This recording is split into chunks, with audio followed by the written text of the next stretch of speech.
રાજ્યમાં સાર્વત્રિક વરસાદની આગાહી 15 જિલ્લામાં વરસાદનું ઓરેન્જ એલર્ટ આજે 77 તાલુકામાં થઈ મેઘમહેર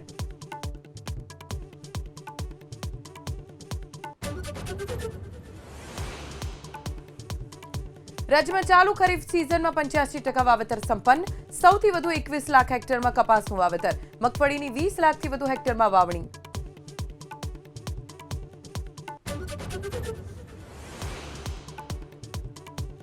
તહેવારો પહેલા મધ્યમ વર્ગને મોંઘવારીનો માર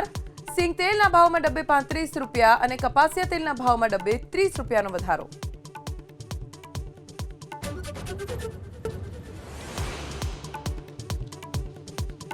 રાજ્યમાં આજે 46 તાલુકામાં વરસ્યો વરસાદ દાહોદ જિલ્લામાં સાર્વત્રિક વરસાદ સૌરાષ્ટ્ર અને મધ્ય ગુજરાતના પણ કેટલાક વિસ્તારોમાં વરસાદ